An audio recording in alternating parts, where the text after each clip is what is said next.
ಶ್ರೀ ಗುರುಭ್ಯೋ ನಮಃ. ಹರಿ ಓಂ. ಚರಕ ಸಂಹಿತೆಯ ಮೂರನೇ ಚತುಷ್ಕ, ನಿರ್ದೇಶ ಚತುಷ್ಕದ ಮೂರನೇ ಅಧ್ಯಾಯ, ತಿಸ್ರೈಷಣಿ ಅಧ್ಯಾಯವನ್ನ ನಾವು ಇಲ್ಲಿ ಚಿಂತನೆ ಮಾಡ್ತಾ ಇದ್ದೇವೆ.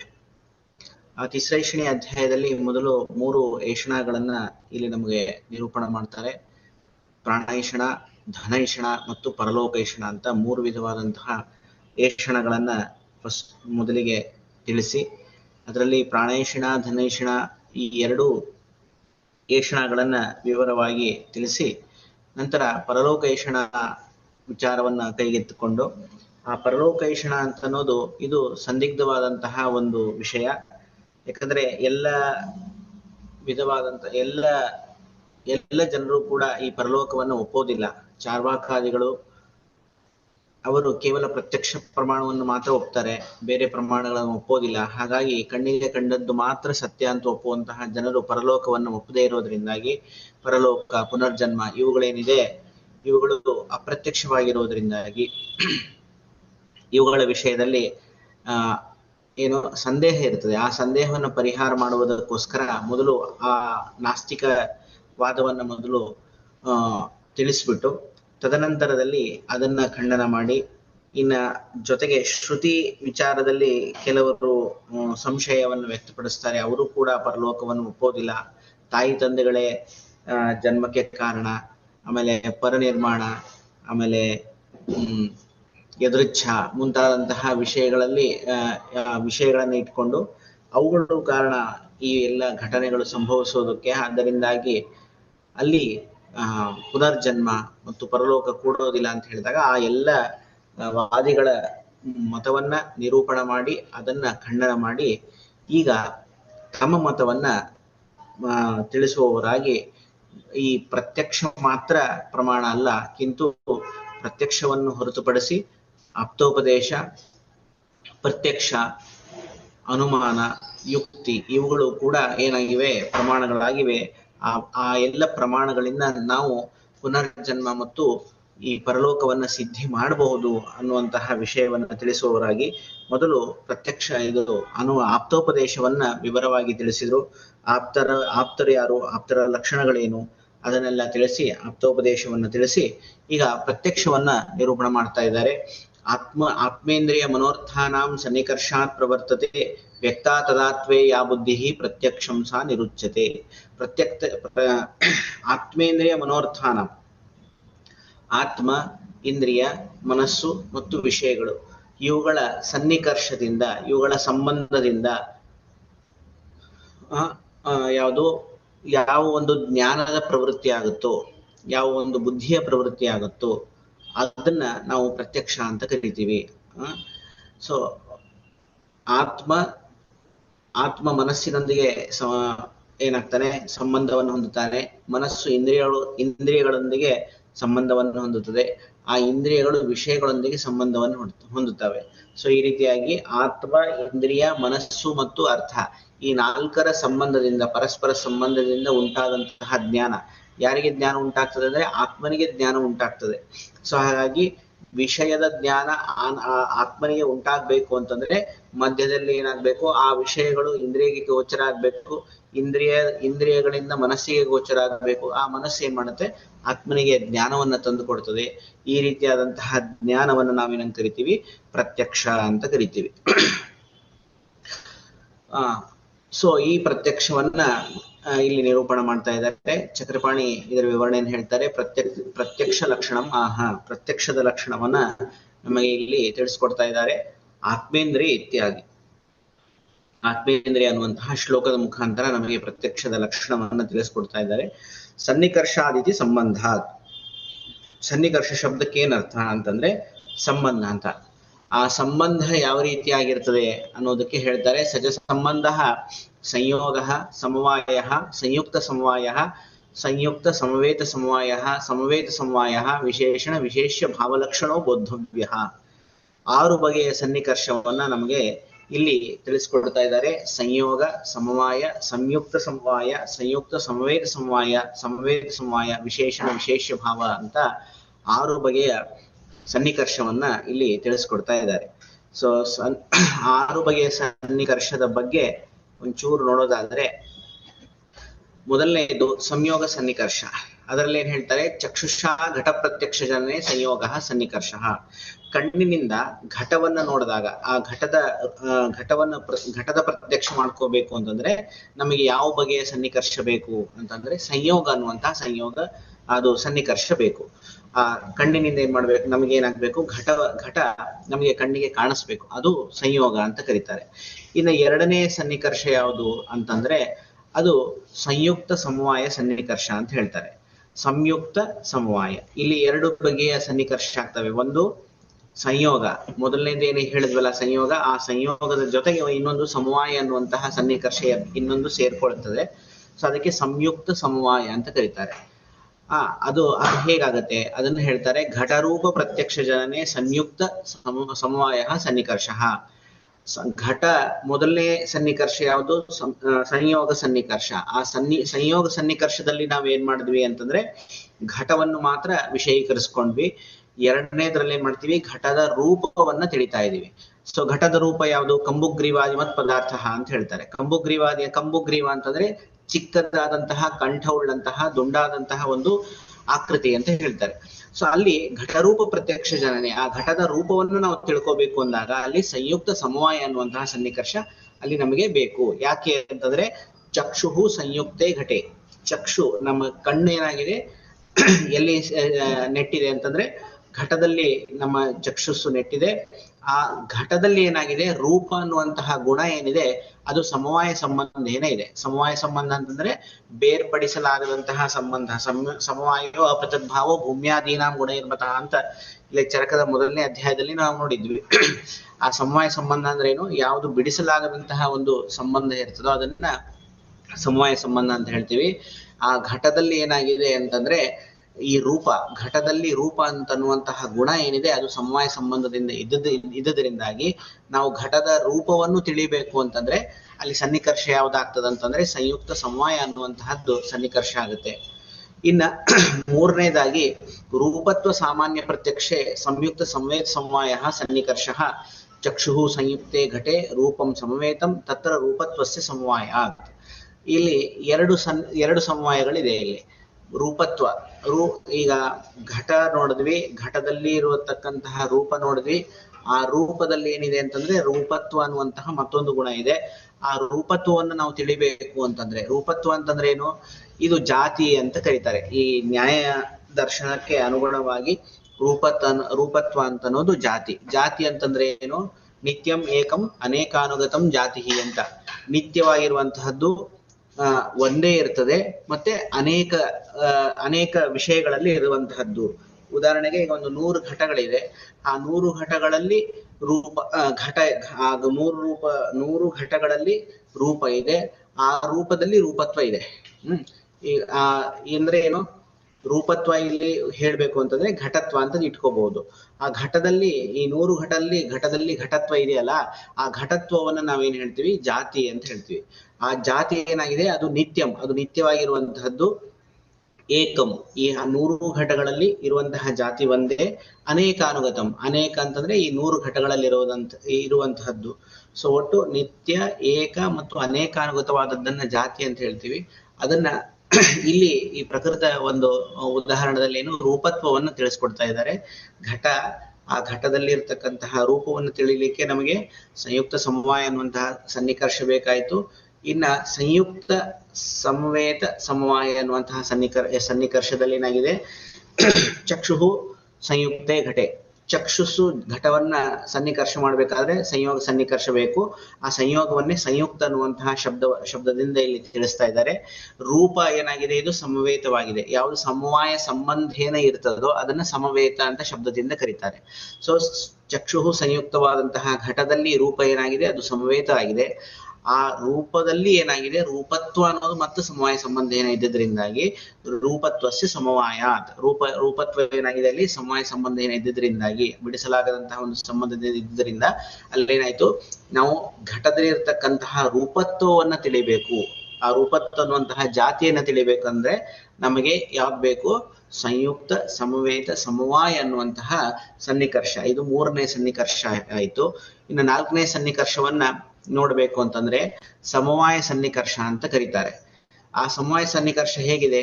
ಶ್ರೋತ್ರೇಣ ಶಬ್ದ ಸಾಕ್ಷಾತ್ಕಾರೆ ಸಮವಾಯ ಸನ್ನಿಕರ್ಷ ಕರ್ಣ ವಿವರ ವೃತ್ತ್ಯಾಕಾಶಸ್ಯ ಶ್ರೋತ್ರತ್ವಾತ್ ಶಬ್ದಸ್ಯ ಆಕಾಶ ಗುಣತ್ವಾತ್ ಗುಣಗುಣಿನೋ ಸಮವಾಯಾಚ್ಚ. ಇಲ್ಲಿ ಶ್ರೋತ್ರ ಕಿವಿಯಿಂದ ನಾವು ಶಬ್ದವನ್ನ ಗ್ರಹಿಸಬೇಕು ಅಂತಂದಾಗ ಅಥವಾ ಶಬ್ದದ ಸಾಕ್ಷಾತ್ಕಾರ ಮಾಡ್ಕೋಬೇಕು ಅಂತಂದ್ರೆ ಅಲ್ಲಿ ಯಾವ ಸನ್ನಿಕರ್ಷ ಬೇಕು ಅಂದ್ರೆ ಸಮವಾಯ ಅನ್ನುವಂತಹ ಸನ್ನಿಕರ್ಷ ಬೇಕಾಗ್ತದೆ. ಹೇಗೆ? ಅದರ ವಿವರಣೆಯನ್ನು ಕೊಡ್ತಾರೆ. ಕರ್ಣ ವಿವರ ವೃತ್ತಿ ಆಕಾಶಸ್ಯ ಶ್ರೋತ್ರತ್ವ. ಈ ಕರ್ಣ ನಮ್ಮ ಕಿವಿ ಏನಿದೆ, ಆ ಕಿವಿಯಲ್ಲಿ ಏನಾಗಿದೆ? ಆಕಾಶ ಇದೆ. ಆಕಾಶ ಅಂತಂದ್ರೆ ಅಲ್ಲಿ ಟೊಳ್ಳು ಭಾಗ, ಅಲ್ಲಿ ಏನಂತಾರೆ ಕರ್ಣದಲ್ಲಿ ಕಿವಿಯಲ್ಲಿರ್ತಕ್ಕಂತಹ ತೂತೇನಿದೆ ಅಲ್ಲಿ ಏನಿರುತ್ತೆ? ಆಕಾಶ ಇದೆ. ಆ ಆಕಾಶವೇ ಶ್ರೋತ್ರ ಅಂತ ಹೇಳ್ತಿದ್ದಾರೆ. ಆ ಆಕಾಶ ಏನಾಗಿದೆ? ಅದೇ ಶ್ರೋತ್ರ ಅನ್ನುವಂತಹ ಇಂದ್ರಿಯ. ಏನು? ಕರ್ಣ ವಿವರ ವೃತ್ತ್ಯಾಕಾಶಸ್ಯ ಶ್ರೋತ್ರತ್ವ. ಕರ್ಣ ವಿವರ ಅಂದ್ರೆ ಕಿವಿಯ ಈ ಒಂದೇನು ತೂತಿದೆ ಅದರಲ್ಲಿ ಏನಾಗಿದೆ? ಅಲ್ಲಿ ಆಕಾಶ ಇದೆ. ಆ ಆಕಾಶವೇ ಶ್ರೋತ್ರ ಆಗಿದೆ. ಇನ್ನ ಶಬ್ದ ಆಕಾಶಸ್ಯ ಗುಣತ್ವಾತ್. ಶಬ್ದ ಏನಾಗಿದೆ? ಇದು ಆಕಾಶದ ಗುಣ ಆಗಿದೆ. ಶಬ್ದ ಇದೇನು? ಶಬ್ದ ಗುಣಕಂ ಆಕಾಶಂ ಅಂತ ಹೇಳ್ತೀವಿ. ಶಬ್ದ ಏನಾಗಿದೆ? ಇದು ಆಕಾಶದ ಒಂದು ವಿಶಿಷ್ಟವಾದಂತಹ ಗುಣ ಆಗಿದೆ. ಸೊ ಆ ಶಬ್ದ ಏನಾಗಿದೆ?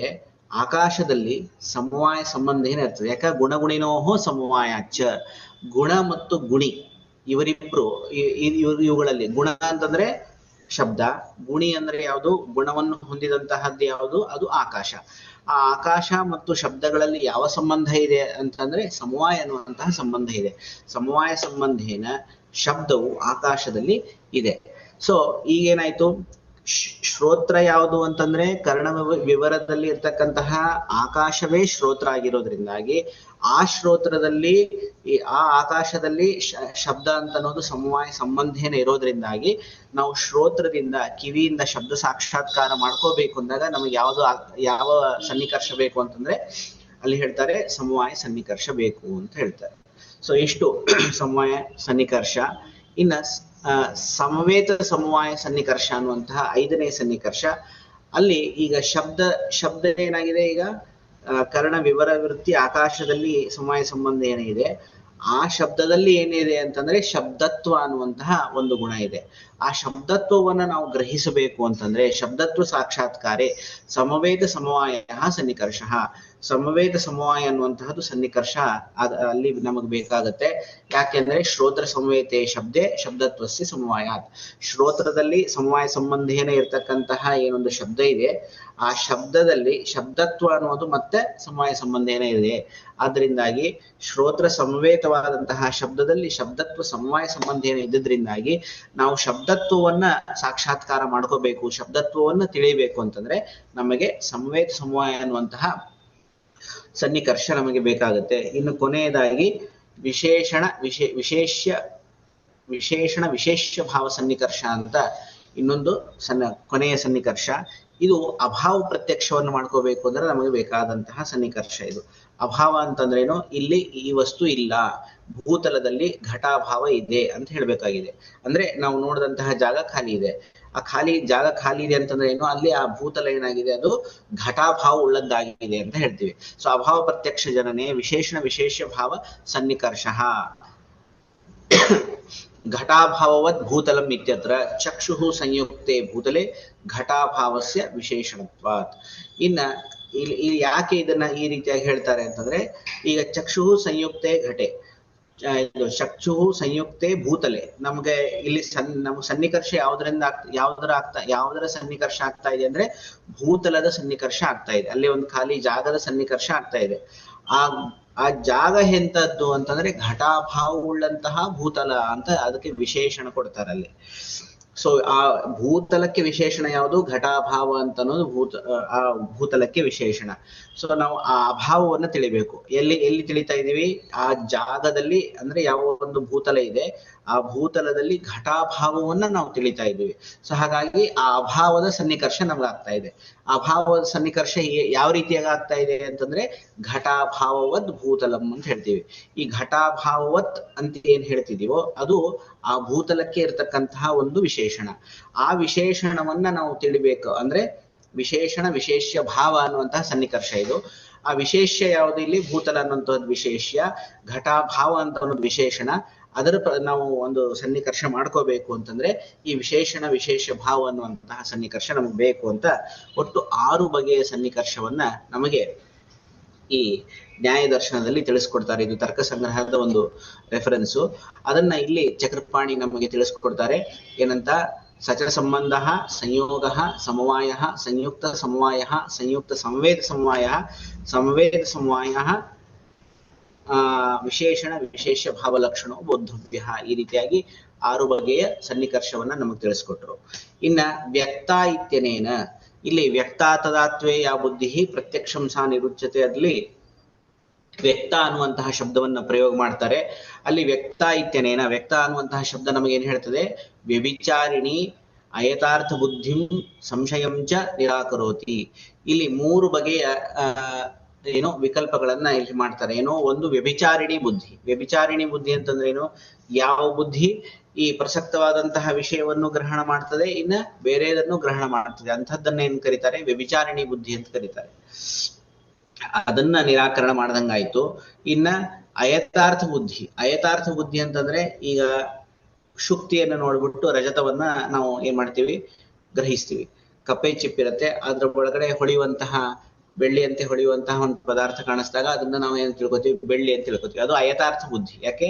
ಅದು ಯಥಾರ್ಥವಾದದ್ದು ಯಾವುದು? ಅದು ಕಪ್ಪೆ ಚಿಪ್ಪು ಅನ್ನೋದು ಯಥಾರ್ಥವಾದಂತಹ ಜ್ಞಾನ. ಅದರಲ್ಲಿ ನಾವೇನ್ ತಿಳಿತಾ ಇದೀವಿ? ರಜತವನ್ನು ತಿಳಿತಾ ಇದ್ದೀವಿ. ಆದ್ದರಿಂದಾಗಿ ಅದನ್ನ ಅಯಥಾರ್ಥವಾದದ್ದು ಅಂತ ಕರಿತೀವಿ. ಸೊ ಅಯಥಾರ್ಥ ಬುದ್ಧಿ ಮತ್ತು ಸಂಶಯ. ಸಂಶಯ ಅಂತಂದ್ರೇನು? ಯಾವುದೋ ಒಂದು ನಿಶ್ಚಿತವಾದಂತಹ ಜ್ಞಾನ ಇಲ್ಲದೆ ಇದ್ದಾಗ ನಮಗೆ ಸಂದೇಹ ಉಂಟಾಗ್ತದೆ. ಒಂದು ಈ ಮೋಟ ಮರ ಅಂತ ಹೇಳ್ತಾರೆ, ಅದಕ್ಕೆ ಸ್ಥಾಣು ಅಂತ ಕರೀತಾರೆ. ಆ ಸ್ಥಾಣುವಿಗೆ ಏನಾಗಿದೆ? ಊರ್ಧ್ವತ ಅನ್ನುವಂತಹ ಲಕ್ಷಣ, ಒಂದು ಗುಣ ಇದೆ ಅದರಲ್ಲಿ. ಅಂದ್ರೆ ಅದು ಮನುಷ್ಯನ ಆಕೃತಿಯಲ್ಲಿ ಇರ್ತಕ್ಕಂತಹ ಒಂದು ಮರದ ಒಂದು ಆಕೃತಿ ಇರ್ತದೆ. ಅದನ್ನ ನೋಡಿದಾಗ ಇದು ಸ್ಥಾಣುರ್ವಾ ಪುರುಷೋವಾ ಅನ್ನುವಂತಹ ಒಂದು ಸಂಶಯ ನಮಗೆ ಬರ್ತದೆ. ಇದು ಮೋಟ ಮರವೋ ಅಥವಾ ಮನುಷ್ಯನೋ ಅಂತ ಒಂದು ಸಂದೇಹ ಬರ್ತದೆ. ಸೊ ಆ ಒಂದು ಸಂದೇಹ ಬರ್ಬೇಕಾದ್ರೆ ಅಲ್ಲೇನೋ ಅಲ್ಲಿ ಒಂದು ಸಾಮಾನ್ಯ ಇದೆ, ಏನು? ಊರ್ಧ್ವತ್ತ ಅನ್ನುವಂತಹ ಸಾಮಾನ್ಯ ಇರ್ತದೆ. ಅಲ್ಲಿ ನಮಗೆ ಏನಾಗ್ತದೆ? ಸಂದೇಹ ಬರ್ತದೆ. ಸೊ ಸಂಶಯಾತ್ಮಕವಾದಂತಹ ಬುದ್ಧಿ, ಅಯಥಾರ್ಥವಾದಂತಹ ಬುದ್ಧಿ ಮತ್ತು ವ್ಯಭಿಚಾರಣಿ ಬುದ್ಧಿಯನ್ನ ಯಾವ ಶಬ್ದದಿಂದ ನಿರಾಕರಣ ಮಾಡಿದ್ರು? ವ್ಯಕ್ತ ಅನ್ನುವಂತಹ ಒಂದು ಶಬ್ದದಿಂದ ಇಲ್ಲಿ ನಿರಾಕರಣ ಮಾಡಿ, ಅಂದ್ರೆ ಯಥಾರ್ಥವಾದಂತಹ ವಿಷಯವನ್ನ ಯಾವುದು ಸನ್ನಿಕರ್ಷ ಮಾಡ್ತದೋ, ಯಾವುದು ಗ್ರಹಿಸ್ತದೋ ಆ ಬುದ್ಧಿಯನ್ನು ಪ್ರತ್ಯಕ್ಷ ಅಂತ ಕರಿತೀವಿ. ತದಾತ್ವೇ ತತ್ಕ್ಷಣಂ. ತದಾತ್ವೇ ಅನ್ನುವಂತಹ ಶಬ್ದಕ್ಕೆ ಏನರ್ಥ? ತತ್ಕ್ಷಣದಲ್ಲಿ. ಯಾವ ಕ್ಷಣದಲ್ಲಿ ನಾವು ಆ ವಿಷಯವನ್ನು ವಿಷಯೀಕರಿಸ್ತೀವೋ ಆ ಕ್ಷಣದಲ್ಲಿ. ಅನೇನಚ ಪ್ರತ್ಯಕ್ಷ ಜ್ಞಾನಾನಂತರ ಉತ್ಪನ್ನ ಅನುಮಾನ ಜ್ಞಾನಂ ಸ್ಮರಣಂ ಚ ಪರಂಪರೆಯ ಆತ್ಮೇಂದ್ರಿಯ ಮನೋ ಅರ್ಥ ಸನ್ನಿಕರ್ಷಂ ವ್ಯವಚ್ಛಿನ್ನತಿ. ಈ ತತ್ಕ್ಷಣ ಅನ್ನುವಂತಹ ಒಂದು ಶಬ್ದ ಪ್ರಯೋಗದಿಂದ ಏನ್ ಹೇಳ್ದಂಗಾಯ್ತು? ತದಾತ್ವ ಅನ್ನುವಂತಹ ಶಬ್ದದಿಂದ ಏನ್ ಹೇಳ್ದಂಗಾಯ್ತು ಅಂದ್ರೆ ಪ್ರತ್ಯಕ್ಷ ಜ್ಞಾನಾನಂತರ ಉತ್ಪನ್ನ ಅನುಮಾನ ಜ್ಞಾನ.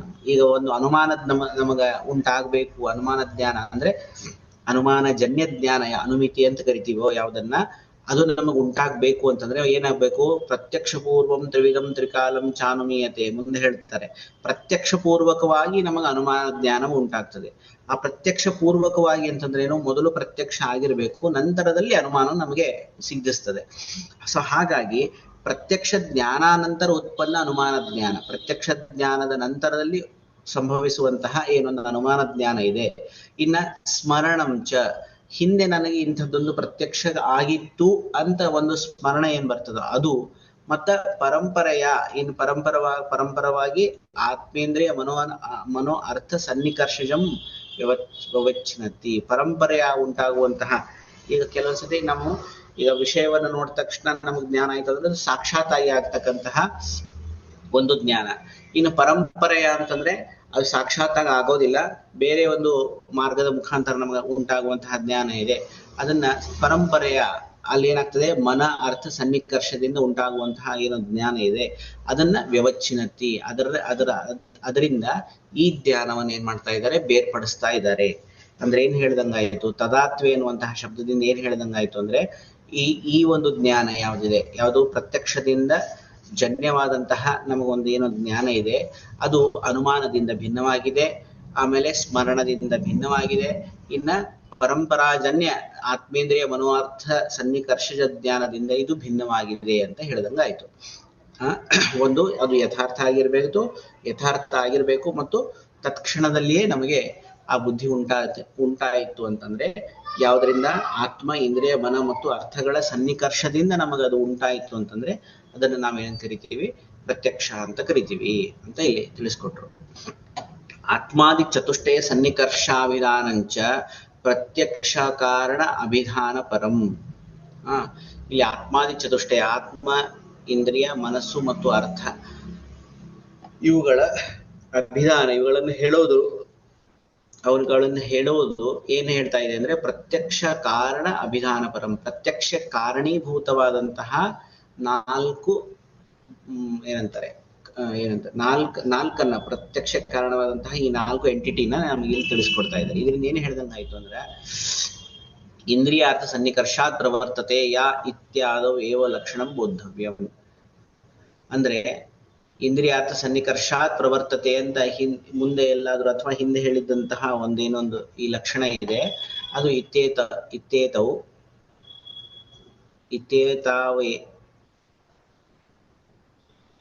ಇತ್ಯೇತಾವದೇವ ಲಕ್ಷಣಂ ಬೋದ್ಧವ್ಯಂ. ಅಲ್ಲೂ ಕೂಡ ಇದೇ ರೀತಿಯಾಗಿ ನಾವು ತಿಳಿಯಬೇಕು. ಇದೇನ ಸುಖಾದಿ ವಿಷಯಮಪಿ ಪ್ರತ್ಯಕ್ಷಂ ಗೃಹೀತಂ ಭವತಿ.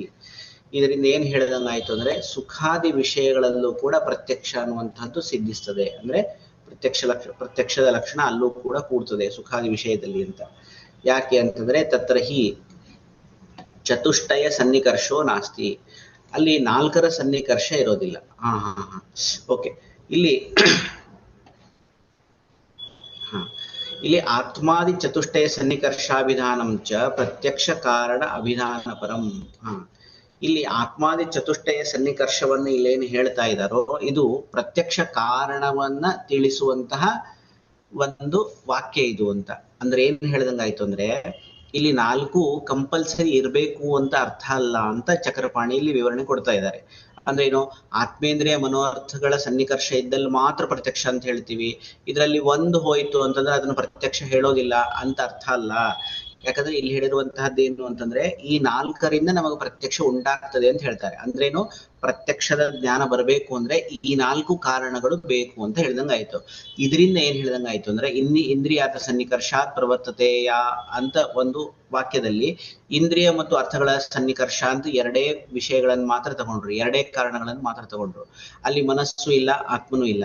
ಸೊ ಅಲ್ಲಿ ಇದು ಪ್ರತ್ಯಕ್ಷ ಕೂಡ್ತದೆ ಇಲ್ಲ ಅಂತಂದ್ರೆ ಕೂಡ್ತದೆ.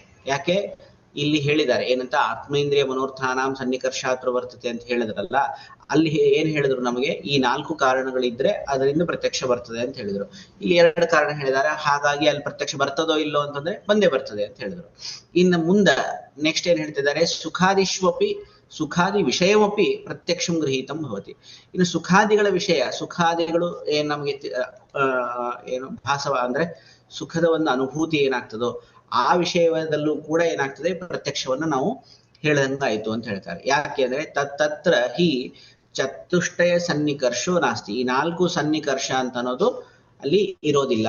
ಯಾಕೆ, ಆತ್ಮ ಸನ್ನಿಕರ್ಷಸ್ತು ಪ್ರಮಾಣ ಜ್ಞಾನ ಸಾಧಾರಣತ್ವೇನೈವ ಲಕ್ಷಣಂ ಅನುಪಯುಕ್ತ. ಇನ್ನು ಆತ್ಮ ಸನ್ನಿಕರ್ಷ ಆಗ್ತಾ ಇದೆ, ಆತ್ಮನಿಗೆ ಸನ್ನಿಕರ್ಷ ಆಗ್ತಾ ಇದೆ. ಈಗ ಯುಕ್ತ ಯುಂಜಾನ ಅಂತ ಪ್ರತ್ಯಕ್ಷದ ಭೇದಗಳನ್ನು ಹೇಳ್ತಾರೆ. ಅಲ್ಲಿ ಆತ್ಮ ಏನ್ ಮಾಡ್ತಾನೆ ಅಂತಂದ್ರೆ, ಈ ಪ್ರತ್ಯಕ್ಷವಲ್ಲದ ವಿಷಯಗಳನ್ನು ಕೂಡ ತನ್ನ ಜ್ಞಾನದಿಂದ, ತನ್ನ ಜ್ಞಾನ ಬಲದಿಂದ ಏನ್ ಮಾಡ್ತಾನೆ, ಅವುಗಳನ್ನು ಕೂಡ ಗ್ರಹಿಸ್ತಾನೆ ಅಂತ ಹೇಳ್ತಾರೆ.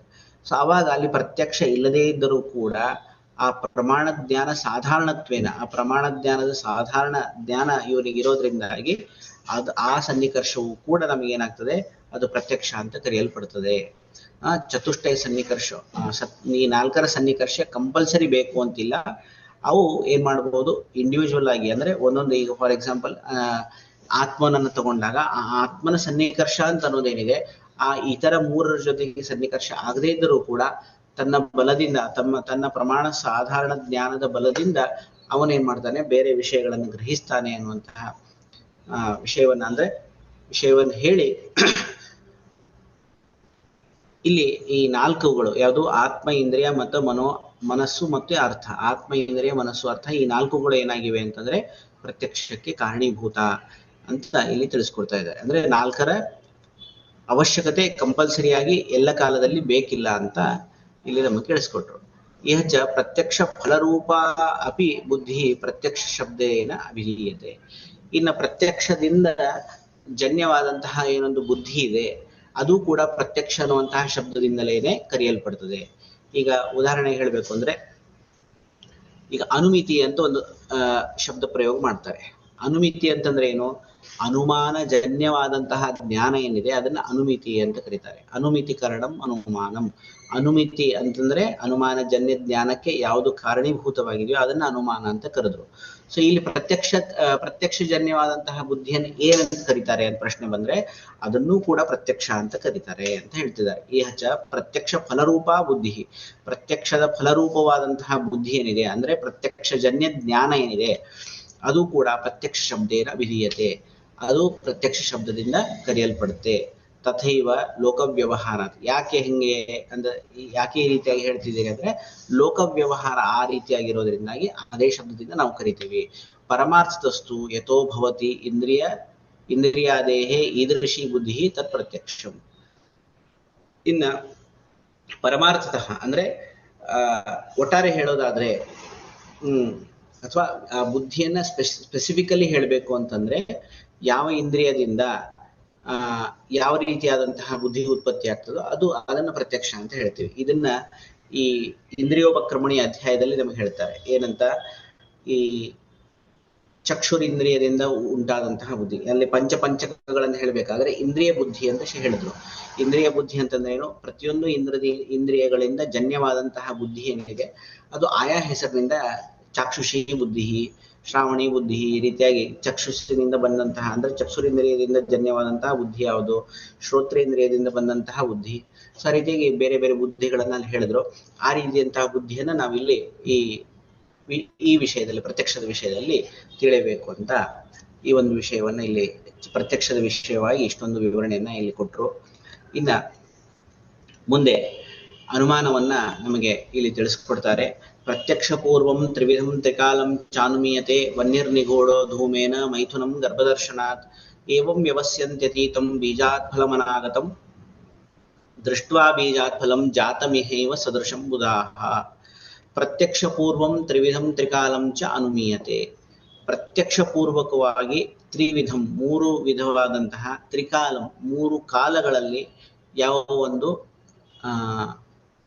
ಜ್ಞಾನ ನಮಗೆ ದೊರೆಯುತ್ತದೋ, ಅನುಮೀಯತೆ ಯಾವುದು ಅನುಮಾನ ಅಂದ್ರೆ ಆ ತರ್ಕದ ಮುಖಾಂತರ ನಮಗೆ ಜ್ಞಾನ ಉಂಟಾಗ್ತದೋ ಅದನ್ನ ನಾವೇನಂತ ಕರಿತೀವಿ, ಅನುಮಾನ ಅಂತ ಕರಿತೀವಿ.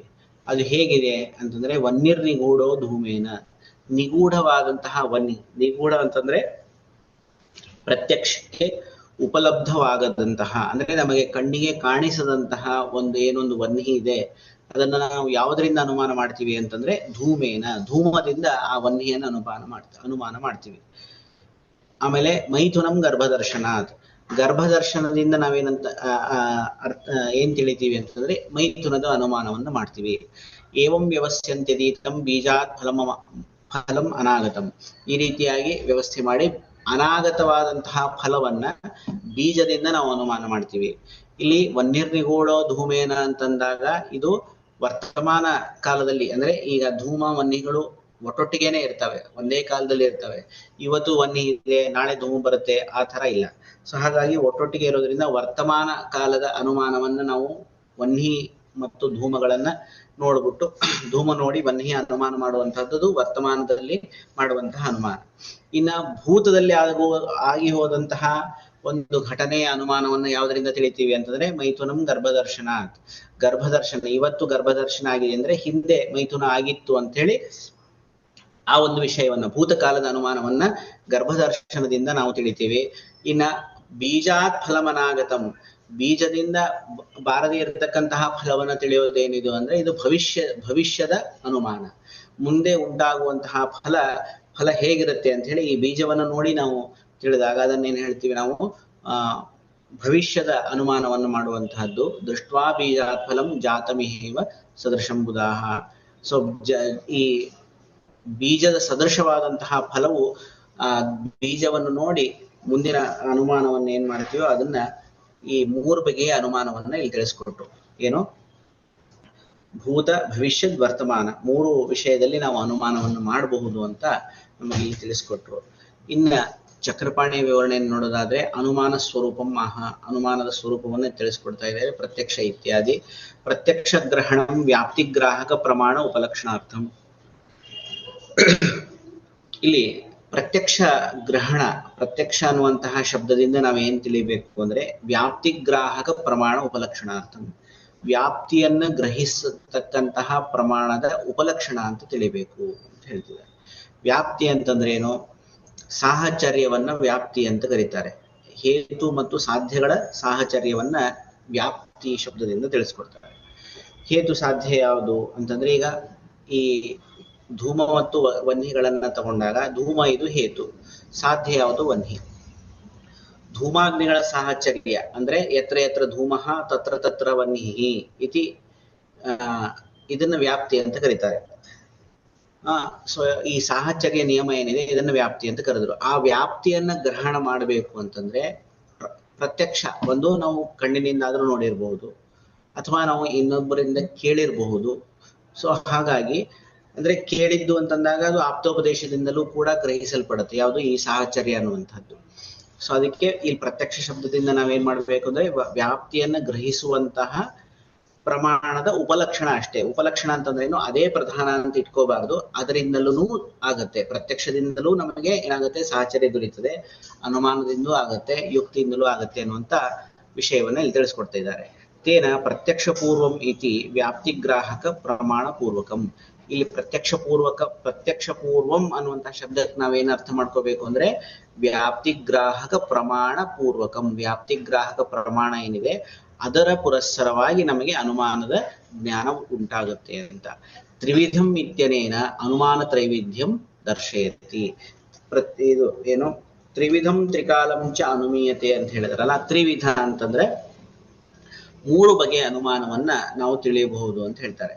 ಏನದು? ತೇನ ಕಾರ್ಯಾತ್ ಕಾರಣ ಅನುಮಾನಂ, ಕಾರ್ಯದಿಂದ ಕಾರಣವನ್ನ ತಿಳಿಯುವಂತಹದ್ದು. ಕಾರ್ಯ ಯಾವುದು ಅಂತಂದ್ರೆ ಇಲ್ಲಿ ಹೇಳ್ತಾರೆ, ಅದಕ್ಕೆ ಉದಾಹರಣೆ ಗರ್ಭದರ್ಶನ ಮೈಥುನ ಅನುಮಾನಂ. ಈಗ ಕಾರ್ಯ ಯಾವುದು? ಗರ್ಭದರ್ಶನ ಅಂತ ಅನ್ನೋದು ಕಾರ್ಯ. ಆ ಕಾರ್ಯದಿಂದ ಕಾರಣವನ್ನ ಅನುಮಾನ ಮಾಡ್ತೀವಿ. ಯಾವುದು ಕಾರಣ? ಮೈಥುನ ಅನ್ನುವಂತಹದ್ದು ಕಾರಣ. ಸೊ ಅವಾಗ ಇಲ್ಲಿ ಏನ್ ಹೇಳ್ದಂಗಾಯ್ತು? ಕಾರ್ಯಾತ್ ಕಾರಣ ಅನುಮಾನ, ಕಾರ್ಯವನ್ನು ನೋಡಿ ಕಾರಣವನ್ನ ತಿಳಿಯುವಂತಹದ್ದು. ತಥಾ ಕಾರಣಾತ್ ಕಾರ್ಯಾನುಮಾನ, ಇನ್ನ ಕಾರಣವನ್ನು ನೋಡಿ ಕಾರ್ಯವನ್ನ ಅನುಮಾನ ಮಾಡುವಂತಹದ್ದು. ಅದಕ್ಕೆ ಉದಾಹರಣೆ ಯಾವುದು ಅಂದ್ರೆ ಬೀಜಾತ್ ಸಹಕಾರಿ ಕಾರಣಾಂತರ ಯುಕ್ತಾತ್ ಫಲಾನುಮಾನಂ. ಬೀಜದಿಂದ ಅಂದ್ರೆ ಬೀಜದಿಂದ ಏನಾಗುತ್ತೆ? ನಮಗೆ ಫಲವನ್ನ ನಾವು ಅನುಮಾನ ಮಾಡಬಹುದು.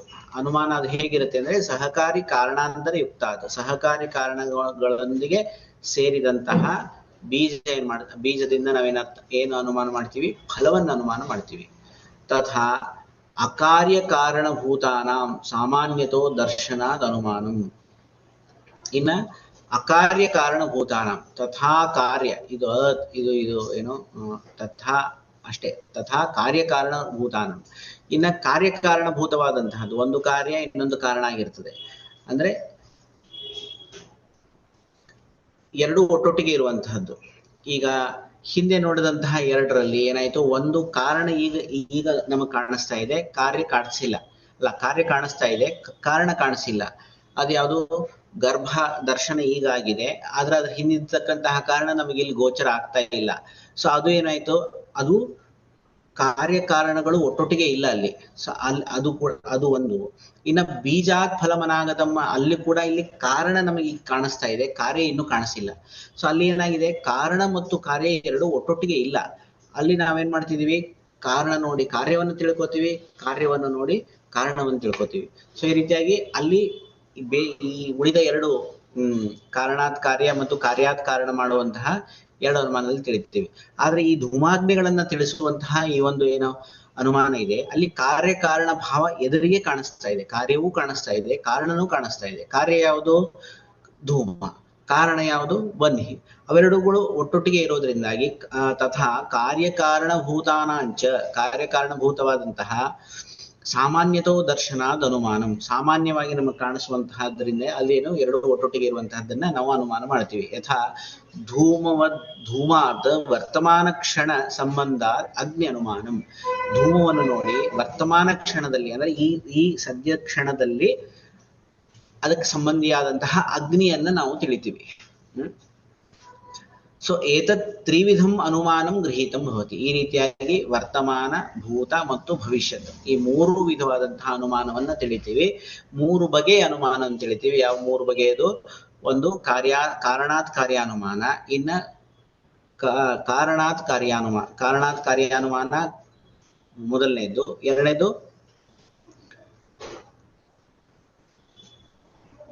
ಕಾರ್ಯಾತ್ ಕಾರ್ಯಾನುಮಾನ, ಇನ್ನ ಸಾಮಾನ್ಯ ಭೂತವಾದಂತಹ ಕಾರ್ಯಕಾರಣ ಭೂತವಾದಂತಹ ಅನುಮಾನ. ಈ ಮೂರು ಬಗೆಯ ಅನುಮಾನಗಳನ್ನ, ಮೂರು ಕಾಲದ ಅನುಮಾನಗಳನ್ನ ನಾವು ಈ ಅನುಮಾನದಲ್ಲಿ ಮೂರು ಬಗೆಯ ಅನುಮಾನವನ್ನ ತಿಳಿತಾ ಇದ್ದೀವಿ. ಏತದ್ ತ್ರಿವಿಧಂ ಅನುಮಾನಂ ಗೃಹೀತಂ ಭವತಿ. ತ್ರಿಕಾಲಂ ಇತ್ಯನೇನ ತ್ರಿಕಾಲ ವಿಷಯತ್ವಂ ಅನುಮಾನಸ್ಯ ದರ್ಶಯತಿ. ಈ ತ್ರಿಕಾಲ ಅಂತ ಅನ್ನೋದು ಏನು ಹೇಳ್ತದೆ, ಈ ತ್ರಿಕಾಲ ಶಬ್ದದಿಂದ ಏನ್ ಹೇಳ್ತದೆ? ತ್ರಿಕಾಲ ವಿಷಯದಲ್ಲಿ ಇರ್ತಕ್ಕಂತಹ ಅನುಮಾನವನ್ನ ನಾವು ತಿಳಿತೀವಿ ಅಂತ ಇಲ್ಲಿ ತಿಳಿಸ್ಕೊಡ್ತಾ ಇದ್ದಾರೆ. ಅನುಮೀಯತೆ ಇತ್ಯತ್ರ ಏನ ತದ್ ಅನುಮಾನಂ ಇತಿ ವಾಕ್ಯಶೇಷಃ. ಇಲ್ಲಿ ತ್ರಿವಿಧಂ ತ್ರಿಕಾಲಂ ಚ ಅನುಮೀಯತೆ ಅಂತ ಹೇಳಿದ್ರು. ಅನುಮೀಯತೆ ಅಷ್ಟೇ ಹೇಳಿ ಬಿಟ್ಬಿಟ್ರು. ಅಲ್ಲಿ ನಾವೇನ್ ಮಾಡ್ಬೇಕು? ಏನ ತದನುಮಾನಂ ಅನ್ನುವಂತಹ ಒಂದು ವಾಕ್ಯವನ್ನ ಇಟ್ಕೋಬೇಕು. ಅವಾಗ ಏನಾಗುತ್ತೆ? ಪ್ರತ್ಯಕ್ಷ ಪೂರ್ವಂ ತ್ರಿವಿಧಂ ತ್ರಿಕಾಲಂ ಚ ಯದ್ ಅನುಮೀಯತೆ ತದನುಮಾನಂ ಅಂತ ಅಲ್ಲಿ ವಾಕ್ಯ ಶೇಷ ಮಾಡಿಕೊಂಡು ಆ ಅನುಮಾನದ ಲಕ್ಷಣವನ್ನು ಪೂರ್ಣ ಮಾಡ್ಕೋಬೇಕು ಅಂತ. ತೇನ ವ್ಯಾಪ್ತಿಗ್ರಹಣಾದನು, ಅದರಿಂದ ಏನ್ ಹೇಳ್ದಂಗಾಯ್ತು ಅಂದ್ರೆ ವ್ಯಾಪ್ತಿಗ್ರಹಣದ ನಂತರದಲ್ಲಿ ಅನಂತರಂ ಮೀಯತೆ, ಅದರ ನಂತರದಲ್ಲಿ ಯಾವುದು ತಿಳಿಯಲ್ಪಡುತ್ತೋ ಸಮ್ಯಕ್ ನಿಶ್ಚೀಯತೆ. ಮೀಯತೆ ಅಂದ್ರೆ ಸಮ್ಯಕ್ ನಿಶ್ಚೀಯತೆ. ಅನಂತರಂ ಮೀಯತೆ, ಅನುಮೀಯತೆ ಅಂತ ಹೇಳಿದ್ರಲ್ಲ. ಅನು ಅಂತಂದ್ರೆ ಏನು? ಅನಂತರ. ಮೀಯತೆ ಅಂತಂದ್ರೆ ಸಮ್ಯಕ್ ನಿಶ್ಚೀಯತೆ, ಸರಿಯಾಗಿ ನಾವು ನಿಶ್ಚಯ ಪೂರ್ವಕವಾಗಿ ಯಾವುದನ್ನು ತಿಳಿತೀವೋ. ಪರೋಕ್ಷಾರ್ಥೋ ಏನ, ಅದು ಯಾವ್ದನ್ನ ತಿಳಿತೀವಿ ಅಂದ್ರೆ ಪರೋಕ್ಷವಾದಂತಹ ಅರ್ಥವನ್ನ ತಿಳಿತೀವಿ, ಪರೋಕ್ಷವಾದಂತಹ ವಿಷಯವನ್ನ ನಾವಿಲ್ಲಿ ತಿಳಿತೀವಿ. ಪ್ರತ್ಯಕ್ಷವಾದದ್ದನ್ನ ತಿಳಿಯುವಂತಹದ್ದು ಪ್ರತ್ಯಕ್ಷದಿಂದ ತಿಳಿತೀವಿ. ಇದು ಪರೋಕ್ಷವಾದಂತಹದ್ದು, ನಮಗೆ ಕಾಣಿಸದೇ ಇರ್ತಕ್ಕದ್ದನ್ನ ನಾವೇನ್ ಮಾಡ್ತಾ ಇದೀವಿ? ಇಲ್ಲಿ ತಿಳಿತಾ ಇದ್ದೀವಿ. ಅದನ್ನ ಯಾವುದನ್ನ ತಿಳಿತೀವೋ ಅದನ್ನ ಅನುಮಾನ ಅಂತ ಕರೀತಾರೆ. ಇನ್ನ ವ್ಯಾಪ್ತಿ ಸ್ಮರಣ ಸಹಾಯ ಲಿಂಗ ದರ್ಶನಂ ಇತ್ಯರ್ಥ. ವ್ಯಾಪ್ತಿ ಸ್ಮರಣ ಸಹಾಯ ಲಿಂಗ ದರ್ಶನಂ, ವ್ಯಾಪ್ತಿ ಸ್ಮರಣ ಪೂರ್ವಕವಾಗಿ ಏನ್ ಮಾಡ್ತಾ ಇದೀವಿ? ಲಕ್ಷಣವನ್ನ ಇಲ್ಲಿ ನಾವು ತಿಳ್ಕೊತಾ ಇದ್ದೀವಿ ಅಂತ. ಅಂದ್ರೆ ಏನು? ವ್ಯಾಪ್ತಿ, ಈಗ ಧೂಮವನ್ನ ನೋಡ್ತೀವಿ. ಧೂಮವನ್ನ ನೋಡಿದಾಗ ನಾವೇನ್ ಮಾಡ್ತೀವಿ? ಯಾವ ವ್ಯಾಪ್ತಿಯನ್ನ ಸ್ಮರಣ ಮಾಡ್ತೀವಿ? ಅಲ್ಲಿ ಯತ್ರ ಯತ್ರ ಧೂಮಃ ತತ್ರ ತತ್ರ ವನ್ನಿಹಿ ಅನ್ನುವಂತಹ ವ್ಯಾಪ್ತಿಯನ್ನ ಸ್ಮರಣ ಮಾಡಿ, ಆ ಲಿಂಗ ಅಂತಂದ್ರೆ ಇಲ್ಲಿ ಯಾವ್ದು ಹೇತು ಇದೆ ಅದನ್ನ ಲಿಂಗ ಅಂತ ಕರೀತಾರೆ. ಆ ಲಿಂಗವನ್ನ ನಾವು ತಿಳ್ಕೊಂಡು ಅನುಮಾನವನ್ನ ಮಾಡುವಂತಹದ್ದು. ತ್ರಿವಿಧಂ ಇತಿ ಯದುಕ್ತಂ ತಸ್ಯ ಉದಾಹರಣಂ ದರ್ಶಯತಿ ವನ್ನಿಹಿ ಇತ್ಯಾದಿ. ತ್ರಿವಿಧವಾದಂತಹ ಅನುಮಾನವನ್ನು ಯಾವ್ದು ಹೇಳಿದ್ರು ಅದರ ಉದಾಹರಣೆಯನ್ನ ಇಲ್ಲಿ ತಿಳಿಸ್ತಾ ಇದ್ದಾರೆ. ವನ್ನಿರ್ ನಿಗೂಢೋ ಧೂಮೇನ ಅನ್ನುವಂತಹ ವಾಕ್ಯದಿಂದ. ಏತಚ್ಚ ವ್ಯಾಕೃತಮೇವ, ಇದನ್ನ ಹಿಂದೆ ನಾವು ಆಲ್ರೆಡಿ ಇದನ್ನ ವಿವರಿಸಿದ್ದೀವಿ. ಇನ್ನ ನಿಗೂಢೋ, ವನ್ನಿರ್ ನಿಗೂಢೋ ಅಂತ ಹೇಳಿದ್ರು. ನಿಗೂಢ ಶಬ್ದಕ್ಕೆ ಏನರ್ಥ ಅಂದ್ರೆ ಅದೃಶ್ಯಮಾನ, ಕಣ್ಣಿಗೆ ಕಾಣಿಸದೇ ಇರತಕ್ಕಂತಹದ್ದು ಅಂತ ನಿಗೂಢ ಶಬ್ದದಿಂದ. ಏವಂ ವ್ಯವಸ್ಯಂತ್ಯತೀತಂ ಇತಿ ವ್ಯವಚ್ಛೇದ. ಏವಂ ವ್ಯವಸ್ಯಂತ್ಯತೀತಂ ಅನ್ನುವಂತಹ ಅಲ್ಲಿ ನಾವು ಏನ್ ಮಾಡ್ಕೋಬೇಕು? ಛೇದವನ್ನ ಮಾಡ್ಕೋಬೇಕು ಅಂತ. ಅಂದ್ರೆ ಏವಂ ವ್ಯವಸ್ಯಂತ್ಯತೀತಂ ಅಲ್ಲಿ ನಿಲ್ಲಿಸ್ಕೊಂಡು ಬೀಜಾತ್ ಫಲಮನಾಗತಂ ಅನ್ನೋದು ಮತ್ತೊಂದು ಬೇರೆ ಒಂದು ವಾಕ್ಯ ಅಂತ ತಿಳಿಯಬೇಕು. ಬೀಜಾದಿತಿ ಸಹಕಾರಿ ಕಾರಣಾಂತರ ಜಲ ಕರ್ಷಣಾದಿ ಯುಕ್ತ ಇತಿ ಬೋದ್ಧವ್ಯಂ. ಇನ್ನು ಬೀಜ ಅಂತಂದ್ರೆ ಬೀಜದಿಂದ ಅಂತ ಅರ್ಥ ಬರ್ತದೆ. ಆ ಬೀಜ ಹೇಗಿರುತ್ತೆ ಅಂತಂದ್ರೆ ಸಹಕಾರಿ ಕಾರಣಗಳಿಂದ ಸಹಿತವಾದಂತಹದ್ದು. ಯಾವ್ದದು ಅಂತಂದ್ರೆ ಜಲ ಕರ್ಷಣಾದಿ ಯುಕ್ತ. ಜಲ, ಅದಕ್ಕೆ ಬೀಜ ಮೊಳಕೆ ಹೊಡಿಬೇಕು ಅಂದ್ರೆ ಅಲ್ಲಿ ನೀರು ಬೇಕು. ಆ ನೀರು ಅದಕ್ಕಿಂತ ಮುಂಚೆ ಏನ್ ಮಾಡ್ಬೇಕು, ಅಲ್ಲಿ ಕರ್ಷಣ, ಅಲ್ಲಿ ಏನಾಗಿರ್ಬೇಕು, ಉತ್ತಿರ್ಬೇಕು, ನೆಲವನ್ನ ಏನ್ ಮಾಡಿರ್ಬೇಕು, ಉಳ್ಬೇಕು. ಉಳಿ ಆಮೇಲೆ ಬೀಜವನ್ನು ಬಿತ್ತಿ ಆಮೇಲೆ ನೀರ್ ಹಾಕಿದಾಗ ನಮ್ಗೆ ಏನಾಗುತ್ತೆ, ಆ ಬೀಜ ಮೊಳಕೆ ಹೊಡೆದು ನಮಗೆ ವೃಕ್ಷವಾಗಿ ಆ ವೃಕ್ಷದಿಂದ ಫಲ ಸಿಗುತ್ತೆ ಅಂತ. ಸೊ ಆ ಸಹಕಾರಿ ಕಾರಣ ಯಾವ್ದಿದೆ, ಆ ಉತ್ತೋದು, ನೀರ್ ಹಾಕೋದು ಮುಂತಾದಂತಹ ಸಹಕಾರಿ ಕಾರಣಗಳಿಂದ ಸಹಿತವಾದಂತಹ ಬೀಜ ಅಂತ ತಿಳಿಬೇಕು. ಅನಾಗತಂ ಫಲಂ ಸದೃಶಂ ವ್ಯವಸ್ಯಂತಿ ಇತಿ ಸಂಬಂಧ. ಅನಾಗತವಾದಂತಹ ಸದೃಶ ಫಲವನ್ನ ತಿಳಿತಾರೆ ಅಂತ. ಏನ್ ವ್ಯವಸ್ಯಂತಿ ಅಂತಂದ್ರೆ ಯಾವುದನ್ನ ತಿಳಿತಾರೆ ಅಂತಂದ್ರೆ, ಅನಾಗತಂ ಫಲಂ ಸದೃಶಂ, ಅನಾಗತವಾದಂತಹ ಫಲವನ್ನ ಈ ಬೀಜದ ಸದೃಶವಾಗಿ ತಿಳಿತಾರೆ ಅಂತ ಸಂಬಂಧವನ್ನ, ಆ ಒಂದು ವಿಷಯವನ್ನು ತಿಳಿಬೇಕು.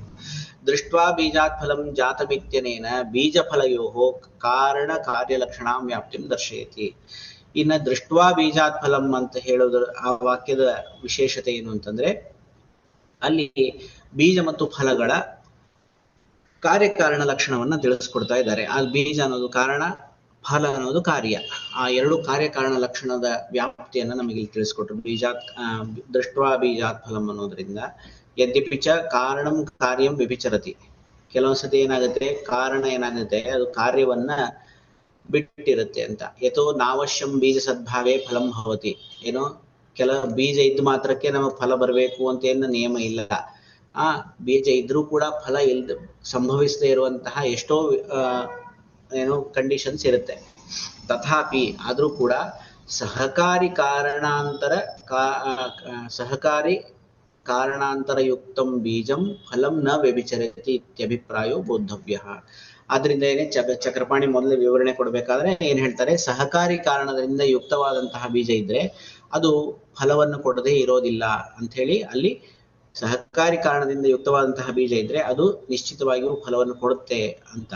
ಸೊ ಅಲ್ಲಿಗೆ ಏನ್ ಹೇಳ್ದಂಗಾಯ್ತು, ಬರೀ ಬೀಜ ಅಂತ ಶಬ್ದ ಪ್ರಯೋಗ ಮಾಡಿದ್ರೆ ಆ ಬೀಜವನ್ನು ಯಾವ ವಿಶೇಷಣದೊಂದಿಗೆ ನಾವು ತಗೋಬೇಕು ಅಂದ್ರೆ ಸಹಕಾರಿ ಕಾರಣಾಂತರದಿಂದ ಯುಕ್ತವಾದಂತಹ ಬೀಜ ಅಂತ ಇಟ್ಕೋಬೇಕು ಅಂತ. ಕಾರಣ ಸಾಮಗ್ರಿ ಚ ಕಾರ್ಯಂ ನ ವ್ಯಭಿಚರತ್ಯೇವ. ಕಾರಣ ಸಾಮಗ್ರಿಗಳಿದ್ದಾಗ ಕಾರ್ಯ ಅಂತ ಅನ್ನೋದು ನಿಶ್ಚಿತವಾಗಿ ಆಗೇ ಆಗುತ್ತೆ. ಅಲ್ಲಿ ಯಾವುದೇ ವಿಧವಾದಂತಹ ವ್ಯಭಿಚಾರ ಅಂತ ಅನ್ನೋದು ಕಂಡು ಬರೋದಿಲ್ಲ. ವ್ಯಭಿಚಾರ ಅಂದ್ರೆ ಆ ಕಾರ್ಯ ಆಗದೇ ಇರುವಂತಹದ್ದು ಏನಿದೆ ಅದು ಕಂಡು ಬರೋದಿಲ್ಲ. ಎಲ್ಲಿ ಕಾರಣ ಸಾಮಗ್ರಿಗಳು ಇರುತ್ತವೋ ಅಲ್ಲಿ ಕಾರ್ಯ ಅಂತ ಅನ್ನೋದು ನಿಶ್ಚಿತವಾಗಿ ಉಂಟಾಗೇ ಆಗುತ್ತೆ ಅಂತ ಇಷ್ಟು ವಿಷಯವನ್ನ ಈ ಒಂದು ಪ್ರಕರಣದಲ್ಲಿ ತಿಳಿಸಿದ್ದಾರೆ. ಇನ್ನು ಮುಂದಿನ ವಿಷಯವನ್ನ ಮತ್ತೆ ಮುಂದಿನ ಒಂದು ಸಂಚಿಕೆಯಲ್ಲಿ ನೋಡೋಣ. ಇಲ್ಲಿ ನಮ್ಮ ಹಿಂದಿನ ವ್ಯಾಖ್ಯಾನಕಾರರು ಎಷ್ಟು ಚೆನ್ನಾಗಿ ಹೇಳಿದ್ದಾರೆ ಅಂದ್ರೆ, ಪ್ರತಿಯೊಂದು ಶಬ್ದವನ್ನ ಮನಸ್ಸಿಗೆ ಮುಟ್ಟೋ ಹಾಗೆ, ಮನಸ್ಸಿಗೆ ಅರ್ಥ ಆಗೋ ಹಾಗೆ ಚೆನ್ನಾಗಿ ಹೇಳಿದ್ದಾರೆ. ಇಲ್ಲಿ ಇಂಪಾರ್ಟೆಂಟ್ ಪಾಯಿಂಟ್ ಗಮನಿಸ್ಬೇಕಾಗಿರೋದು ಅಂತ ಹೇಳಿದ್ರೆ, ಒಂದು ಆಚಾರ್ಯರು ಒಂದು ವಿಚಾರನ್ನ ಪ್ರೂವ್ ಮಾಡಕ್ಕೆ ಹೊರಟಿದ್ದಾರೆ. ಈಗ ನಮಗೆ ಪ್ರತ್ಯಕ್ಷ, ಅನುಮಾನ, ಯುಕ್ತಿ, ಆಪ್ತೋಪದೇಶ ಎಲ್ಲ ಹೇಳ್ತೀವಿ ನಾವು. ಸೊ ಇವು ನಮಗೇನಾಯ್ತು, ಒಂದು ಯಾವುದೋ ಒಂದು ಅಳಿಬೇಕಂತ ಹೇಳಿದ್ರೆ ಒಂದು 12 ಇಂಚಿನ ಪಟ್ಟಿ ಅಂತ ಹೇಳ್ತೀವಿ, ಆ ಸ್ಕೇಲ್ ಇದೆ. ಆ ಸ್ಕೇಲ್ನಿಂದ ನಾವು ಮೆಜರ್ ಮಾಡ್ಬೇಕು. ಬಟ್ ಆ ಸ್ಕೇಲ್ ಡಿಫೆಕ್ಟಿವ್ ಇದ್ರೆ, ಆ ಸ್ಕೇಲ್ ಅಂಕುಡೊಂಕಿದ್ರೆ, ಆ ಸ್ಕೇಲ್ನಲ್ಲಿ ಸರಿಯಾಗಿ ಮಾರ್ಕ್ ಮಾಡದೇ ಇದ್ರೆ ನಮ್ಗೆ ರಿಸಲ್ಟ್ಸ್ ಬರೋದಿಲ್ಲ. ಸೊ ಏನಾಯ್ತು, ಯಾವ ಯಾರ್ಡ್ ಸ್ಟಿಕ್ ತಗೊಂಡು ಮೆಜರ್ ಮಾಡ್ತಿರೋ ಆ ಯಾರ್ಡ್ ಸ್ಟಿಕ್ ಫಸ್ಟ್ ಸರಿಯಾಗಿರ್ಬೇಕು. ಆ ಯಾರ್ಡ್ ಸ್ಟಿಕ್ ಸರಿಯಾಗಿದ್ರೆ ಅದರಿಂದ ಬರ್ತಕ್ಕಂಥ ಮೆಜರ್ಮೆಂಟ್ಸು ಅವನು ಯಾರು ಮೆಜರ್ ಮಾಡ್ತಿದ್ದಾನೋ ಅವನು ಕರೆಕ್ಟಾಗಿ ಮೆಜರ್ ಮಾಡಿದ್ರೆ ಸರಿಯಾಗುತ್ತೆ. ಏನ್ ಹೇಳಕ್ ಇಷ್ಟಪಡ್ತಾ ಇದೀವಿ ಅಂದ್ರೆ, ಇದು ನೋಡಿ ಪ್ರತ್ಯಕ್ಷ ಅಂತ ಹೇಳ್ತಿದ್ದಾರೆ. ಈ ಪ್ರತ್ಯಕ್ಷನ ಬೇರೆಯವ್ರ ಜೊತೆಯಲ್ಲಿ ಅವರು ಸಪರೇಟ್ ಮಾಡಕ್ ಇಷ್ಟಪಡ್ತಿದ್ದಾರೆ. ಏನ್ ವರ್ಡ್ಸ್ ಯಾವ ತರ ಯೂಸ್ ಮಾಡ್ತಿದ್ದಾರೆ, ತದಾತ್ವೆ ಅಂತ ಉಪಯೋಗ ಮಾಡ್ತಿದ್ದಾರೆ. ಸೊ ತದಾತ್ವೆ ಅಂದ್ರೆ ಅವ್ರಿಗೆ ಏನು ಇಷ್ಟ ಏನಿದೆ ಇಮಿಡಿಯೇಟ್ ಆಗಿ ತಕ್ಷಣ ವರ್ಡ್ ಸೈಡ್ ತಕ್ಷಣ ಉಂಟಾಗ್ತಕ್ಕಂಥ ನಾಲೆಡ್ಜ್. ಆಯ್ತು, ಆಯ್ತಪ್ಪ, ನಾನು ಏನೋ ಒಂದು ನೋಡ್ತಾ ಇದ್ದೀನಿ, ಒಂದೊಂದು ಪೆನ್ ನೋಡ್ತಾ ಇದ್ದೀನಿ, ಗಡಿಯಾರ ನೋಡ್ತಾ ಇದ್ದೀನಿ, ಕಣ್ಣಿಗೆ ಗೊತ್ತಾಗ್ತದೆ, ಆಯ್ತು ಒಪ್ತೇನೆ. ಸೊ ಏನು ಇಮಿಡಿಯೇಟ್ ಆಗಿ ನಾಲೆಡ್ಜ್ ಉಂಟಾಗುತ್ತೋ, ತತ್ಕ್ಷಣದಲ್ಲಿ ಉಂಟಾಗುತ್ತೋ ಅದಕ್ಕೆ ನಾವು ಪ್ರತ್ಯಕ್ಷ ಅಂತ ಹೇಳಿದ್ವಿ, ಒಪ್ಪೋಣ. ಮತ್ತೆ ಈಗ ಅನುಮಾನ ಹೆಂಗಾಗ್ತಾ ಇದೆ, ಪರಂಪರೆ ದೃಷ್ಟಿಯಿಂದ ತದನಂತರ ಪ್ರತ್ಯಕ್ಷ ಆದ್ಮೇಲೆ ನೆಕ್ಸ್ಟ್ ಕ್ಷಣದಲ್ಲಿ ಉಂಟಾಗ್ತಕ್ಕಂಥದ್ದು ಅನುಮಾನ ಆಯ್ತು.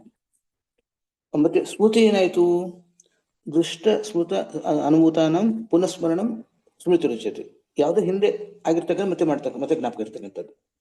ಸೊ ಈ ರೀತಿಯಾಗಿ ಇವುಗಳನ್ನ ಪ್ರತ್ಯಕ್ಷದಿಂದ ಎಕ್ಸ್ಪ್ಲೋರ್ ಮಾಡಿದ್ರು, ಆಯ್ತು ಒಪ್ಪೋಣ. ಸೊ ಇಮಿಡಿಯೇಟ್ ಆಗಿ ಆಗೋದು ಅಂತ ಆಯ್ತು. ಬಟ್ ಇಮಿಡಿಯೇಟ್ ಆಗಿ ಆಗ್ತಕ್ಕಂಥದ್ದು ಸಹ ನಮ್ಗೇನು ಮನಸ್ಸಲ್ಲಿ ಡೌಟು. ಏನ್ ಡೌಟು?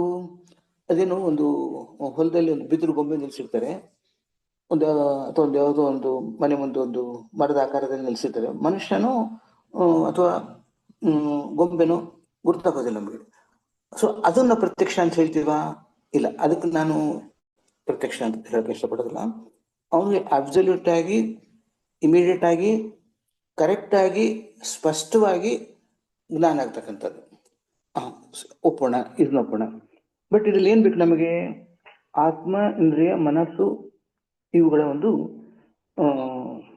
ಇಂದ್ರಿಯ ಅರ್ಥಗಳು, ಇವುಗಳು ಸನ್ನಿಕರ್ಷ ಆದಾಗ ನಮ್ಗೆ ನಾಲೆಜ್ ಸಿಗುತ್ತೆ. ಸೊ ಈ ಪ್ರತ್ಯಕ್ಷದಿಂದ ನಮಗೆಲ್ಲ ನಾವು ಏನೊಂದು ಪಂಚ ಜ್ಞಾನೇಂದ್ರಗಳಂತ ಹೇಳ್ತಾ ಇದೀವಿ, ಆ ಪಂಚ ಜ್ಞಾನೇಂದ್ರಗಳನ್ನು ಉಂಟಾಗ್ತಕ್ಕಂಥದ್ದು ಪ್ರತ್ಯಕ್ಷ ಆಯ್ತು. ಸೊ ನೆಕ್ಸ್ಟ್ ಈಗ ಈ ಅನುಮಾನಕ್ಕೆ ಹೇಳ್ತಿದ್ದಾರೆ, ಒಂದು ತ್ರಿವಿಧವಾಗಿ ಉಂಟಾಗ್ತಕ್ಕಂಥದ್ದು, ತ್ರಿಕಾಲದಲ್ಲಿ ಉಂಟಾಗ್ತಕ್ಕಂಥದ್ದು. ನೋಡಿ, ಒಂದು ಸುಮ್ಮನೆ ಸ್ಮಾಲ್ ಎಕ್ಸಾಂಪಲ್ ತಗೊಳ್ಳೋಣ. ಈ ನಾವು ಕಷ್ಟಪಟ್ಟು ಸಹ ಈ ಆಚಾರ್ಯ ಹೇಳಿರೋದನ್ನ ತಪ್ಪು ಅಂತ ಪ್ರೂವ್ ಮಾಡಕ್ ಹೋದ್ರು ಸಹ ನಮ್ ಕೈನಲ್ಲಿ ತಪ್ಪು ಅಂತ ಪ್ರೂವ್ ಮಾಡಕ್ ಆಗೋದಿಲ್ಲ. ನಮ್ಮೆಲ್ಲ ಬುದ್ಧಿ ಉಪಯೋಗ ಮಾಡಿ ಸಹ ತಪ್ಪು ಅಂತ ಪ್ರೂವ್ ಮಾಡಕ್ ಹೋದ್ರು ತಪ್ಪು ಅಂತ ಪ್ರೂವ್ ಮಾಡಕ್ ಆಗೋದಿಲ್ಲ. ಅಷ್ಟು ಸ್ಪಷ್ಟವಾಗಿ ನಿಖರವಾಗಿರ್ತಕ್ಕಂಥ ಶಬ್ದಗಳನ್ನ ಉಪಯೋಗ ಮಾಡಿದ್ದಾರೆ. ಒಂದು ಎಕ್ಸಾಂಪಲ್, ಸ್ಮಾಲ್ ಎಕ್ಸಾಂಪಲ್ ತಗೊಳ್ಳೋಣ. ನಾವು ಬೀಜ ನೋಡ್ಬಿಟ್ಟು ಬೀಜದಿಂದ ಮರ ಆಗುತ್ತೆ, ಬೀಜದಿಂದ ಫಲ ಆಗುತ್ತೆ ಅಂದ್ರೆ ಇಲ್ಲ ಆತರ ಅನ್ಕೋಬಾರ್ದು. ಬೀಜ ಕಾರಣ, ಅದರಿಂದ ಫಲ ಆಗೋದು ಒಪ್ಕೊಳ್ಳೋಣ. ಬಟ್ ಆ ಬೀಜನ ತಗೊಂಡು ನೀವು ಮರುಭೂಮಿಯಲ್ಲಿ ಹಾಕಿದ್ರೆ ಬರುತ್ತಾ? ಬರೋದಿಲ್ಲ. ಆ ಬೀಜನ ಹಾಕ್ಬಿಟ್ಟು ಸರಿಯಾಗಿ ನೀರು ಕೊಡದಿದ್ರೆ ಬರುತ್ತಾ? ಆ ಬೀಜನ ಸರಿಯಾಗಿರ್ತಕ್ಕಂಥ ಋತುನಲ್ಲಿ ಹಾಕದಿದ್ರೆ ಅದು ಬೆಳೆಯಲ್ಲ. ಹಾಗಿದ್ದೇನಾಯ್ತು, ಬೀಜದಿಂದ ಮರ ಬರೋದು, ಬೀಜದಿಂದ ಫಲೋದು ಬರೋದು ಇಂಪಾರ್ಟೆಂಟು. ನೀವು ಆ ಥರ ಆಲೋಚನೆ ಮಾಡೋಕ್ಕೆ ಖಂಡಿತವಾಗೂ ಸಾಧ್ಯ ಇದೆ. ಬಟ್ ಅದಕ್ಕೆ ಸಪೋರ್ಟ್ ಆಗಿರ್ತಕ್ಕಂಥ ಒಂದು ಸಹಕಾರಿ ಕಾರಣಗಳು ಬಹಳ ಅವಶ್ಯವಾಗಿ ಬೇಕು ಅನ್ನೋದನ್ನ ಹೇಳ್ಬೇಕು. ನಾವು UG ಹುಡುಗರಾಗ್ಲಿ PG ಹುಡುಗರಾಗ್ಲಿ ಹೇಳ್ಬೇಕಂತ ಹೇಳಿದ್ರೆ, ನಾವು ಈ ಕೆಲವು ವಿಚಾರಗಳನ್ನ ಹೇಳ್ದೆ ಹೋದ್ರೆ ಏನಾಗುತ್ತೆ, ಅವರಲ್ಲಿ ಫುಲ್ ಕಂಪ್ಲೀಟ್ 100% ನಾಲೆಜ್ ಬರೋದಿಲ್ಲ. UG ಸ್ಟೂಡೆಂಟ್ಸ್ ಆಯ್ತು, PG ಸ್ಟೂಡೆಂಟ್ಸ್ ಆಯ್ತು, ಸಾಮಾನ್ಯ ಜನರಾಯ್ತು. ಸೊ ಕೆಲವು ಮೇಲೆ ವಿಚಾರಗಳನ್ನ ತಿಳ್ಕೊಡದೆ ಆ ಚಕಪಣಿ ಕಾಮೆಂಟ್ರಿಯಲ್ಲಿ ಹೇಳಿರ್ತಕ್ಕಂಥ ವಿಚಾರಗಳನ್ನ ಸೂಕ್ಷ್ಮವಾಗಿ ಆಲೋಚನೆ ಮಾಡೋದ್ರಿಂದ ಒಂದು ಕ್ಲಾರಿಟಿ ಆಫ್ ಥಾಟ್ ಬರುತ್ತೆ. ಸೊ ಪ್ರತ್ಯಕ್ಷ ಅಂತ ಹೇಳಿದ್ರೆ ಏನು, ಅನುಮಾನ ಅಂದ್ರೆ ಏನು, ಮತ್ತೆ ಇದಕ್ಕೇನಾದ್ರೂ ಬಾಧಕವಾಗಿರ್ತಕ್ಕಂಥ ಅಪಾಯಿಂಟ್ಸ್ ಬರುತ್ತಾ ಅಂದ್ರೆ ಬರೋದಿಲ್ಲ. ನೋಡಿ, ಎಷ್ಟು ರೀತಿಯಲ್ಲಿ ಪರ್ಮಿಟೇಷನ್ ಕಾಂಬಿನೇಷನ್ ಮಾಡಕ್ಕೆ ಸಾಧ್ಯ ಇದೆ, ಎಲ್ಲ ರೀತಿಯಲ್ಲಿ ಪರ್ಮಿಟೇಷನ್ ಕಾಂಬಿನೇಷನ್ ಮಾಡಿಕೊಂಡು ಒಂದು ವಿಚಾರ ಹೇಳ್ತಿದ್ದಾರೆ. ಆಯ್ತು, ಈಗ ಪ್ರತ್ಯಕ್ಷ ಅಂದ್ರೆ ಡೈರೆಕ್ಟ್ ಆಗಿ ನಮ್ಮ ಪಂಚೇಂದ್ರಗಳಿಂದ ಗೊತ್ತಾಗ್ತಕ್ಕಂಥದ್ದು ಪ್ರತ್ಯಕ್ಷ ಆಯ್ತು. ಅನುಮಾನ ಅಂತ ಹೇಳಿದ್ರೆ ಒಂದು ಇನ್ಫರೆನ್ಸ್ ಅಂತ ಹೇಳ್ತೀವಿ.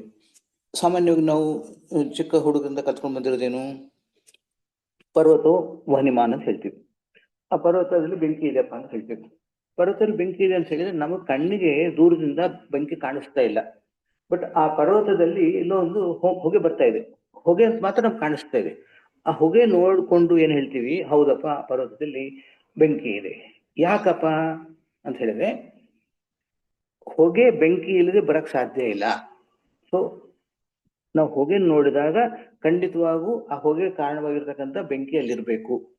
ಸೊ ಹಾಗಿದ್ದೇನಾಯ್ತು, ಒಂದು ಸುಮಾರು ಇಲ್ಲಿ ಹೇಳ್ತಾನೆ, ಪರ್ವತೋ ವಹ್ನಿಮಾನ್ ಅಂತ ಹೇಳ್ತಾನೆ. ಅಂದ್ರೆ ಪರ್ವತದಲ್ಲಿ ಬೆಂಕಿ ಇದೆ. ಯಾಕೆ? ಧೂಮತ್ವ, ಧೂಮ ನೋಡ್ತಾ ಇದೀವಿ. ಸೊ ಆಯ್ತು, ಎತ್ರ ಧೂಮಃ ತತ್ರ ವಹ್ನಿಃ, ಎಲ್ಲೆಲ್ಲಿ ಹೊಗೆ ಇದೆಯೋ ಅಲ್ಲಿ ಬೆಂಕಿ ಇದೆ.